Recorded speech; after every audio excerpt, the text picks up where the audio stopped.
Limut Limut Torah, littéralement étudier l'intériorité de la Torah. En d'autres termes, en étudier ses secrets, la mystique. Mais beaucoup en entendant cela se méfient. Ce n'est pas pour moi, disent-ils, tout cela fait appel à des notions absconses auxquelles je n'entends rien.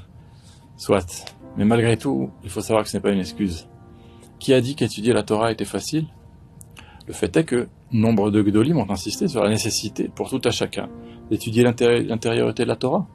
À commencer par le Zohar, qui affirme que la Géoula viendra avec miséricorde, grâce à son étude. Rabbi Chaim Vital affirme que, bien que dans les générations précédentes il était dangereux, voire interdit de dévoiler cette sagesse, à la fin des temps, c'est au contraire une mitzvah de se pencher sur les secrets de la Torah. Ainsi, le Gaon de Vilna, le Chida et bien d'autres fustigent ceux qui ne s'efforcent pas d'étudier la partie mystique de la Torah. Cet axiome admis, il est alors nécessaire tout de même de vérifier par quel biais entamer cette étude. À vrai dire, il existe effectivement quelques écueils à éviter lorsqu'on étudie la Kabbale. Le Baal Shem Tov lui-même disait qu'il fallait se méfier lorsqu'on étudiait les livres de Kabbale. Cela pouvait rendre grossier et éloigné du spirituel plutôt que de s'en approcher. Pourquoi cela? Car la Kabbale utilise de nombreux anthropomorphismes qui peuvent, si l'on n'est pas assez fin et préparé, embrouiller l'esprit et matérialiser entre guillemets des notions absolument spirituelles. Ce qui n'empêchera pas d'ailleurs un second écueil, celui de se détacher de ce monde ne sachant pas comment relier ces notions au service divin. La mystique devenant une espèce de gymnastique intellectuelle sans assise dans le réel.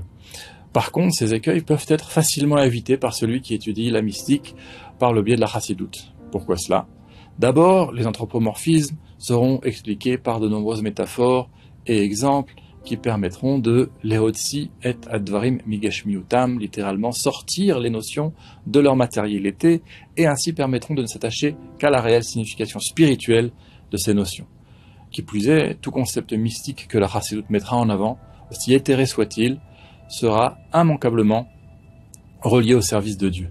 Autrement dit, là où les notions de la Kabbale pourraient dangereusement éloigner de ce monde le néophyte, la chassidoute permettra au contraire de les appliquer au quotidien du juif.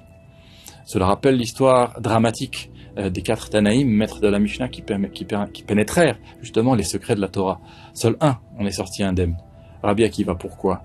La chassidoute justement explique que Rabbi Akiva, au contraire de ses collègues, ne cherchait pas la seule extase mystique désincarnée. Il voulait appliquer dans ce monde matériel ce qu'il avait tiré des mondes spirituels. C'est grâce à cela qu'il put pénétrer les secrets de la Torah et en sortir indemne. À notre époque, voilà près de 300 ans que le Baal Shem Tov et ses élèves après lui suivirent ce chemin. En quelques dizaines d'années, la chassidoute conquit le monde ashkénaze, puis, au fur et à mesure du temps, se propagea dans tout le monde juif. Mais en tendance, parfois, à oublier que ce n'est pas un folklore de beaux chants, de la joie et de la vodka, la chassidoute, d'abord et avant tout s'étudie dans les livres. Son étude est vitale, capitale, le dernier jalon avant la Torah du Mashiach. Comme ce dernier le dit au Baal Shem Tov lors de l'une de ses extases mystiques, « Je me dévoilerai lorsque tes sources, la chassidoute, seront répandues à l'extérieur. L'âme du Mashiach investira ce monde seulement lorsque la pnéumie de la Torah, les secrets de la Torah, seront répandus dans le monde. »